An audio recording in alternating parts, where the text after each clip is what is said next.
এখানে মূলত মামুনুল হক নামক একজন লোক আছে, সে ডাইরেক্ট ঘোষণা দিছে ফিতে বাংলার জমিনে যত মাজার আছে সব গুড়িয়ে দেওয়া হোক। সে আপনারা জানেন সে সোনার বাংলা রিসোর্টে নারী নিয়ে ধরা খাইছে। তাইলে কার মুখ দিয়ে এসব কথা আসতেছে? আজকে যারা মাজার ভাঙতেছে, সোলাইমান যে আমার মাজার ভাঙছে, সে এই মাদ্রাসার ছাত্রীকে প্রেগনেট করছে, সে সুদের টাকার নিজের বিচার আমি করছি। এ জসিম কাদের বহু ছেলেকে বলৎকার করছে। আপনারা যারা মাজার ভাঙে তাদের চরিত্রটা একটু গাড়িয়ে দেখেন, তারা কি করতেছে, আর আমাদের চরিত্রগুলোও একটু দেখেন। আমরা ধর্মের বিনিময়ে ব্যবসা করি না, আমরা নামাজ রোজা করাইয়া মানুষ থেকে টাকা পয়সা চাই না। এরা কি করে, এখানে আমাদের মাজারগুলো যারা ভাঙতেছে, এখানে জমাতের লোক আছে। জমাতের লোক কারা? যারা একটু, যেমন মনে করেন আপনি আমার সাথে চলাফেরা করেন, আমি মাজার পক্ষের লোক, আপনি বিএনপির লোক, তা আপনি কইছেন আর কি চল গোলাম মঈনুদ্দিনের মাজার ভেঙে ফেলবো। এইভাবে জমাতের লোকও আছে, আমলিকের লোকও আছে, বিএনপির লোকও আছে। মানে ওদের সাথে যারা যারা চলে এইসব লোককে ভুল বুঝাইয়া এরা আসি মাজারগুলো ভাঙতেছে। এখন আপনাদের সাংবাদিকদের মাধ্যমে একটাই অনুরোধ, তাদের চরিত্র কি, তাদের অ্যাকাউন্ট চেক করা হোক, আমাদের অ্যাকাউন্টও চেক করেন। আমাদের কিছু নাই, আমাদের অস্ত্রের জন্য নাই, টাকার জন্য নাই, পয়সার জন্য নাই। আর ওরা এই বিভিন্ন এই এতিমখানার নামে, আপনার মাদ্রাসার নামে এইগুলা পরিচালনা করে, এদের পকেট ফুরায়, জাকাতের নাম দিয়া বিভিন্ন ব্যাংক ইন্ডাস্ট্রিজ থেকে জাকাতের নাম দিয়ে টাকা পয়সা গ্রহণ করে এই আমাদের উপর অত্যাচার চালাচ্ছে। সরকার, এনএসআই, গোয়েন্দা, ডিবি আছে, ওনারা যদি খতিয়ে দেখে অবশ্যই ও এটা বের করতে পারবে। তবে অবশ্যই ইন্ধন না থাকলে এরা সাহস করে কিভাবে একসাথে নাঙ্গলকোট থানার মধ্যে 8টি মাজার ভাঙ্গা, ফসিফাকলার মাজার ভাঙ্গা, হোসেন ল্যাংটার মাজার ভাঙ্গা, গোলাপসার মাজারে ফেসবুকে ঘোষণা দিয়ে এরা ভাঙ্গায়। তাইলে এদের ইন্ধন না থাকলে এরা কিভাবে এগুলো করে?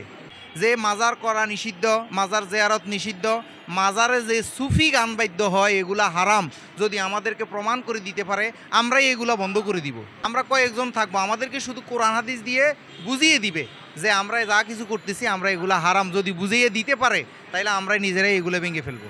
যারা 200 বছর আগ থেকে প্রতিষ্ঠিত হয়েছে, আর আমরা তরিকতপন্থীরা সে আদম আলাইসাল্লামের মাজার শরীফ আছে, কাবা শরীফ, মদিনা শরীফের নবীর রওজা, মুসা আলাইসাল্লাম, ইব্রাহিম আলাইসাল্লাম, এবং কি আব্দুল কাদের জিলানি, হাসান হোসেন, মাওলা আলী, সবাইয়ের মাজার আছে। গৌসুল আজম মাইজবান্ডারি হয়ে আমাদের একটা সিলসিলা আছে।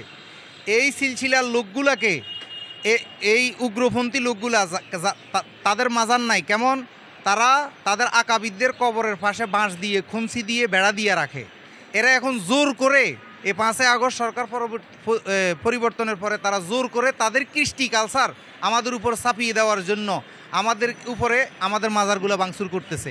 এবং কি মাজারগুলো ভাঙচুর না, আমাদের বাড়িঘর লুটপাট করতেছে। মানুষকে ভুল বুঝাইয়া, মাজারের বিভিন্ন বিষয়ে ভুল বুঝাইয়া আমাদের উপরে আক্রমণ করতেছে। আমার নিজের বাড়িতে 8টি মাজার ভাঙচুর করছে আমাদের নাঙ্গলকোট থানাতে, আমার বাড়িতে 4টা মাজার।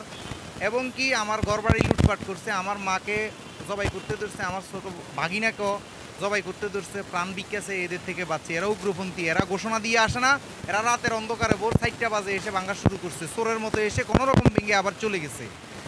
এরা হইল মূলত কমই যেমন আমার বাড়িতে যারা হামলা করছে এরা কমই।